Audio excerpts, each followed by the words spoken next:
Welcome to Penney world. आज हम जानेंगे सीको शिपिंग सर्विसेज के बारे में। सीको शिपिंग सर्विसेज का प्राइस इस समय ₹3 चल रहा है, 3 साढ़े 3 रुपये चल रहा है। और आज हम देखेंगे क्या ये वर्थ है या नहीं है। पेनी वर्ल्ड चैनल में हम सिर्फ पेनी शेयर्स को एनालाइज करते हैं। ये कोई सलाह नहीं है, ये बस हम एनालाइज करते हैं कि ये शेयर हमारे काम का है या नहीं, कंपनी क्या काम करती है, ग्रोथ हो सकती है या जस्ट एक ट्रैप है। आगे बढ़ते हैं। जो जो चीज़ आज हम इस शेयर के बारे में देखेंगे, सी कोस्ट के बारे में। सबसे पहले देखेंगे व्हाट दे डू, कंपनी करती क्या है। दूसरा, इस कंपनी की मैनेजमेंट कैसी है। तीसरा, ग्रोथ प्रोस्पेक्टिव्स क्या है, कंपनी आगे बढ़ सकती है या नहीं बढ़ सकती। कंपनी के फाइनेंशियल्स कैसे हैं और मुझे क्या लगता है इस कंपनी के बारे में। सबसे पहले, ये किस बिजनेस में है। Sea coast shipping corporation shipping services ये 3 टाइप के काम करती हैं: cargo handling, freight book broking और ड्राई बल्क वेसल्स। अब कार्गो हैंडलिंग में क्या आता है। कार्गो हैंडलिंग में वो सभी काम आते हैं जैसे कार्गो यानी कंटेनर्स को शिप में चढ़ाना, शिप से उतारना, उसके अंदर जो सामान है उसको शॉर्ट करना, चुनना, सही तरह से व्यवस्थित करना और उसको आगे प्रोसेस करना, आगे भेजना। ये सब काम आते हैं कार्गो हैंडलिंग में और ये सी कोस्ट शिपिंग सर्विसेज इस काम को बहुत अच्छे से करती है। दूसरा आता है काम फ्राइट बुकिंग का और तीसरा आता है ड्राई बल्क वेसल्स का। इनके बारे में हम डिस्कस करेंगे। तो जैसे मैंने कहा, 3 काम करते हैं लोग: clearing and forwarding, export, containers. ठीक है, मतलब कि जो भी सामान हम लोग एक्सपोर्ट करना चाहती है कोई कंपनी, ये उसकी को क्या कहते हैं, शिप में लोड करने तक की जितनी फॉर्मेलिटीज होती हैं वो सब प्रोसेस करते हैं। इसके बाद एफसीएल और ब्रेक बल्क में काम करते हैं। इसके बारे में अभी हम फिर से देखेंगे। और फ्लाइट ब्रोकिंग और इनके बहुत सारे कॉन्ट्रैक्ट्स हैं मेजर शिपिंग कंपनीज के बारे में, इसके बारे में भी हम देखेंगे। सबसे पहले आते हैं इनके काम क्या क्या करती है। जैसे मैंने बताया, इसका सबसे ज़्यादा काम होता है हमारा कार्गो हैंडलिंग में। कार्गो हैंडलिंग जैसे मैंने बताया, शिप में कंटेनर चढ़ाने उतारने से लेकर उसके अंदर के सामान की छटाई, चुनना उनको, ये सब काम, और उसको स्टोर करना अपने वेयर हाउसेज में, ये सब काम कार्गो हैंडलिंग का शिप कोस्ट शिपिंग सर्विसेज करती है।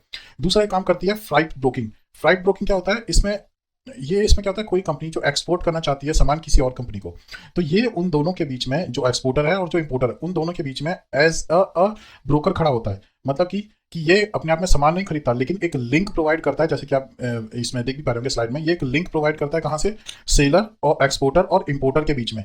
इससे बेनिफिट क्या होता है, दोनों को बेनिफिट होता है। जो एक्सपोर्टर है उसको सिर्फ एक सिंगल पॉइंट कॉन्टैक्ट करना होता है और सेम वे में इंपोर्टर है उसको भी एक सिंगल पॉइंट कॉन्टैक्ट करना होता है। बेनिफिट क्या होते हैं, सबसे पहले तो जितना भी ट्रैक करना, जितने भी डिले है उसको मैनेज करना, जितने भी क्लियरेंसेस करवाना, वो सब काम फ्लाइट ब्रोकर करता है और फ्लाइट ब्रोकर इसके लिए अच्छी खासी फीस भी चार्ज करता है। तीसरा काम होता है इनका एफसीएल और ब्रेक बल्क। एफसीएल का मतलब होता है full container load. Full container load मतलब कि एक पूरा कंटेनर, जो शिपिंग कंटेनर होता है, पूरा उसको सामान से भरकर उसको एक्सपोर्ट करवाना, ये काम होता है फुल कंटेनर लोड। दूसरी कैटेगरी आती है ब्रेक बल्क। ब्रेक बल्क मतलब वो सारे सामान होते हैं जो एक कंटेनर में फिट नहीं हो सकते। जैसे आप देख पा रहे होंगे, ये मैंने दिखाया हुआ है, ये मेटल्स की शीट्स हैं और रॉड्स हैं, सरिया जिनको बोलते हैं, बड़े बड़े हमारे ब्लॉक्स हैं, ये डायरेक्टली कंटेनर्स में नहीं आते। तो क्या होता है, हमारे शिप्स में जगह होती है इन सबको लोड करने के लिए। कई बार मिडल ऑफ शिप होती है, जनरली बीच में होती है और अलग अलग जगहों पर भी होती है। तो ये ब्रेक बल्क और एफसीएल दोनों में काम करता है। मतलब ओवर साइज जो मशीनरी है या ओवर साइज प्रोडक्ट्स हैं उन सब में भी काम करता है और एफसीएल में भी काम करता है। इसके अलावा इनका ड्राई बल्क वेसल्स में भी काम है। ड्राई बल्क वेसल्स में क्या होता है, ये जनरली काम करती है कंपनी एग्री बेस्ड प्रोडक्ट्स में। एग्री बेस्ड प्रोडक्ट्स में क्या होता है कि जैसे गेहूं है, मक्का है, इन सब चीज़ों के एक्सपोर्ट्स में, और ये सब चीज़ें हमारी कंटेनर्स में नहीं जाती हैं। इनकी स्टोरेज अलग से होती है और ये उस स्टोरेज पे काम करती है। बल्क होता है, मतलब बल्क दिया, जैसे आयरन हो रहा है, कोयला भेजना है या कोयला लेके आना है, तो वो ऑब्वियसली कंटेनर्स में नहीं जाएगा, तो उनको ड्राई वेसल्स में भेजा जाता है, जिसमें भी ये अच्छी कंपनी काम करती है। तो बेसिकली इनका काम मोटा मोटा कार्गो हैंडलिंग का है, फ्लाइट ब्रोकिंग का है और एफसीएल ब्रेकिंग का। मतलब इनका सारा काम कार्गो हैंडलिंग से ही रिलेटेड है। अच्छा, अब बात करते हैं इसकी मैनेजमेंट की। एक्चुअली मैनेजमेंट इसके मैनेजमेंट हैं मनीष रायचंद शाह। मनीष रायचंद शाह, वैसे तो ये फैमिली ओन कंपनी है, मतलब फैमिली के लोग ही हैं जो कंपनी को मैनेज करते हैं, चाहे वो मनीष रायचंद शाह हो या समीर अमित शाह इनके एग्जीक्यूटिव डायरेक्टर। एक अच्छी बात है कि इनके एमडी मनीष रायचंद शाह 25 साल से इसी बिजनेस में, शिपिंग और लॉजिस्टिक्स के बिजनेस में, और चेयरमैन भी हैं, और इससे पहले इन्होंने कई कंपनीज में भी काम किया है। और इनकी साथ में दूसरी कंपनीज भी हैं, जैसे टॉरेक्सट्रॉन वेंचर प्राइवेट लिमिटेड, एक छोटी कंपनी है लेकिन ये काम करती है शेयर्स में और फाइनेंशियल मैनेजमेंट्स में। इसके अलावा शेयरमैन शिपिंग सर्विसेज, वो भी शिपिंग्स में काम करती है, सर्फिस पे। और ये जनरली हमारी जो कंपनी है सी कोस्ट, ये काम करती है वाटर में, कार्गोज में, जैसे मैंने बताया। उसके बाद एक सी शेल एक्वा लॉजिस्टिक्स। ये एक्वा लॉजिस्टिक आप समझ ही पा रहे होंगे, पानी से रिलेटेड, वाटर ट्रांसपोर्ट से रिलेटेड ये चीज़ें काम करती है कंपनी। अब ये बाकी दोनों कंपनियां छोटी हैं और कोई ज़्यादा खास रेवेन्यू जनरेट नहीं कर रही, लेकिन हाँ, ये सब्सिडरीज नहीं है। रायचंद इनके भी एमडी हैं, इन कंपनियों के साथ भी एसोसिएट है। इसके बाद इनके शबीर अमित शाह हैं, ये नए हैं, एमबीए करके आए हैं, इन्होंने जस्ट कंपनी को ज्वाइन किया है, तो इनसे ज़्यादा फर्क नहीं पड़ता। लेकिन हाँ, मनीष रायचंद एक एक्सपीरियंस बिजनेसमैन है और अपने ही सेक्टर में बहुत साल से काम कर रहे हैं, ये एक अच्छा पॉइंट है। और हमने सर्च किया और हमें कोई भी इनके बारे में कुछ गलत इन्फॉर्मेशन नहीं मिली या कोई केसेस इस टाइप का कुछ भी नहीं मिला। आगे चलते हैं, कंपनी के ग्रोथ प्रोस्पेक्टिव्स क्या हैं। कंपनी के ग्रोथ प्रोस्पेक्टिव्स, जैसे अगर इस बिजनेस की बात करें, कार्गो बिजनेस की बात करें, तो कार्गो बिजनेस में बहुत सारे ग्रोथ प्रोस्पेक्टिव्स इस समय है। फर्स्ट ऑफ ऑल, इंडिया एक ग्रोइंग इकोनॉमी है और जैसे हमारा प्लान है ज़्यादा से ज़्यादा एक्सपोर्ट करना, मेक इन इंडिया करना, तो वो सब होगा कार्गोज के थ्रू, मतलब कि वो सब होगा जनरली शिप्स के थ्रू, और उस समय ये कंपनी बहुत हेल्पफुल हो सकती है। और ये कंपनी, जैसे मैंने बताया, मुंद्रा पोर्ट पे काम करती है, और सबको पता है मुंद्रा पोर्ट एक one of the biggest port है जिसपे काम बहुत होता है। अब गवर्नमेंट ऑफ इंडिया का एक प्रोजेक्ट है, सागरमाला प्रोग्राम है। सागरमाला प्रोग्राम में इनके, सागरमाला सभी को पता होगा कि सागरमाला का प्रोग्राम है, मैं किसी और वीडियो में उसको एक्सप्लेन करूंगा, लेकिन अभी बात करें सागरमाला मतलब शिप से पानी, सागरमाला मतलब जो हमारे वाटर शिपिंग है, पानी से रिलेटेड जो शिपिंग है, इधर से उधर सामान को भेजना है, कार्गो को भेजना है, उससे रिलेटेड है कि हम समुद्र के रास्ते से सभी पोर्ट्स को कैसे जोड़ें। तो उसमें लगभग 415 प्रोजेक्ट्स हैं सागरमाला में, और इसमें गवर्नमेंट बहुत सारा, इंडियन गवर्नमेंट बहुत सारा पैसा इन्वेस्ट भी कर रही है। तो इन कंपनीज को जो कार्गो शिपिंग से जुड़ी हुई है, इन सबको बहुत फायदा मिलेगा। इसके बाद मेक इन इंडिया से फायदा मिलेगा। जैसे हमारा मेक इन इंडिया प्रोग्राम है, जितना सामान इंडिया में बनेगा उसके लिए रॉ मटेरियल या तो बाहर से आएगा इंडिया में, अगर बाहर से आएगा तो कार्गो वाले काम होंगे। और ये मेक इन इंडिया के बाद जब ये रॉ मटेरियल जब प्रोसेस होकर बाहर जाएगा, तो फिर से ये कार्गो शिपिंग के पास होकर ही जाएगा। और इंडिया बिगेस्ट कंज्यूमर मार्केट है ओब्वियसली, तो बाहर से बहुत सारा हम लोग इंपोर्ट भी करते हैं, एक्सपोर्ट भी करते हैं, तो ये चीज़ें इन कंपनीज को फायदा दे सकती हैं। इसके अलावा जैसे कि ये कंपनी सी कोस्ट कंपनी है, ये एग्री बेस्ड प्रोडक्ट्स के साथ ज़्यादा काम करती है, जैसे गेहूं, दाल, चावल, इसके साथ बहुत ज़्यादा काम करती है, ड्राई वेसल्स के साथ। और इंडिया भी एक एग्रीकल्चर बेस्ड इकोनॉमी है, तो इस कंपनी को इस चीज़ से भी फायदा हो सकता है। अब इसके बाद देखते हैं इसके क्लाइंट्स कौन से हैं। इसके पास है वेल्पसम कॉर्पोरेशन, जीएसके, मित्तल्स है, निरमा है, रिलायंस है, अदानी है। अगर ये सब कुछ सच है और इनका ठीक से काम चल रहा है, तो ये ग्रुप बहुत बड़े बड़े इनके पास प्रोजेक्ट्स हैं, लाइक अदानी है, रिलायंस है, निरमा है, मित्तल है, जीएसके जो फार्मा की कंपनी है, वेल्पसम कॉर्पोरेशन है, ये सब इनके क्लाइंट्स हैं जो बहुत अच्छी क्लाइंट बुक है इनकी।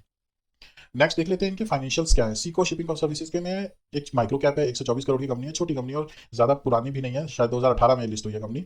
इसका करंट प्राइस चल रहा है ₹3 और इसका हाई है ₹25, लो है ₹2। वैसे तो कंपनी ₹20 के आसपास लिस्ट हुई थी, उसके बाद ये कम हो गई, ₹1.45 के आसपास आई, फिर 2 के आसपास आई, अब ये पुरानी हाई दिखा रहा है, अभी इसका हाई ₹3.5।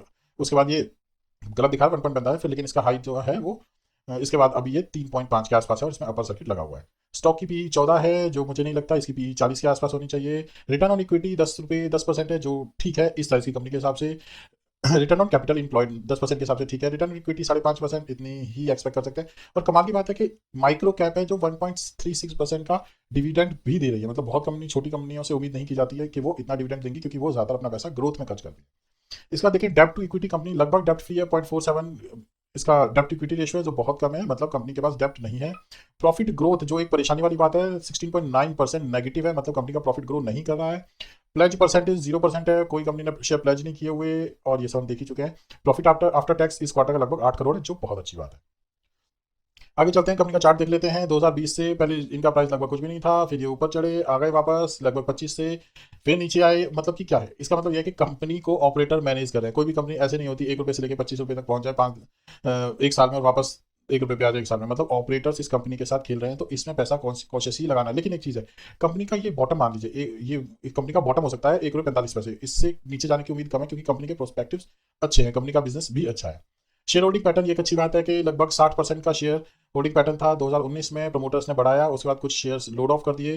2020 में बढ़ाया, एक बार देख लेते हैं, 2020 में बढ़ाया, 2020 में इन्होंने बढ़ाया, मतलब शेयर को ऊपर लेके गए। 2021 में इन्होंने बेच दिए, 2021 में इन्होंने बेच दिए लगभग, देखिए मई 2021 में टॉप पे था, तो इन्होंने शेयर बेच के लोग 2021 में ये अपने शेयर बेच के निकल गए। मतलब इन्होंने क्या किया, शेयर जो ₹1 का था उस पे शेयर को और खरीदा जून में, जून 2020 में, जैसे आप देख सकते हैं जून 2020 में यहाँ पे लगभग इन्होंने ₹4-5 पे शेयर को बेच खरीदा, और शेयर को फिर ऊपर भाव में गए, यहाँ जाकर शेयर को बेच दिया, अपना प्रॉफिट बुक किया। मतलब कि इन्होंने 50-60 से लगभग 75 किया, मतलब 10% इन्होंने शेयर खरीदे, 10% को किया 10 गुना, 10% को 10 गुना किया, और वहां से ये वापस निकल गए। ये एक बड़ी चिंता की बात है। इन्होंने अपने 10% शेयर उठाए, उनको 10 गुना किया, फिर उनको टॉप पे जाके बेचा। मतलब कि अगर इन्होंने, इनकी कंपनी ₹10 की थी, ₹10 की कंपनी थी इनकी, तो इनके पास क्या थे, ₹50 के, तो इनके पास पहले से शेयर थे। इन्होंने क्या किया, ₹1 के शेयर और उठाए, ₹5 के शेयर थे, तो ₹1 के शेयर इन्होंने और उठाए, और उस ₹1 को इन्होंने क्या किया, बनाया उसको ₹10। ₹1 को लगभग इन्होंने बनाया ₹10, और ₹10, मतलब इनकी कंपनी के साइज ही ₹10 है, उसमें से ₹1 को इन्होंने ₹10 बनाया, मतलब इन्होंने अपना पैसा तो निकाल लिया। उसके बाद उस कंपनी के ₹10 के शेयर को बेच के उन ₹10 को वापस आ गए नीचे, तो मतलब कंपनी का पैसा तो इन्होंने 100 करोड़ पहले ही निकाल लिया। क्या खेल है, दैट्स गुड। तो ये एक चिंता की बात है, शेयर होल्डिंग पैटर्न जिस समय इन्होंने बेचा और खरीदा। अगर कोई कंपनी अच्छी होती है तो कम से कम शेयर्स को, प्रमोटर्स को कुछ लंबे समय के लिए रखती है। लेकिन एक अच्छी बात है, एफआईआईज ने कुछ इन्वेस्ट भी किया है 2021 में। इसके बाद इनकी सेल्स ग्रोथ देखें, इन नंबर्स का कोई मतलब नहीं है, ये मैनिपुलेटेड भी हो सकते हैं क्योंकि कभी कंपनी शुरू हुई है और छोटी कंपनी है। बाकी इनकी कंपाउंड सेल्स ग्रोथ भी अच्छी है 3 साल में, कंपाउंड प्रॉफिट ग्रोथ भी है लगभग 500% के आसपास, रिटर्न ऑन इक्विटी इससे ज़्यादा हो नहीं सकता था। प्रॉफिट इनका 1 साल में CAGR -83% है क्योंकि शेयर के प्राइस हमने भी देखे थे।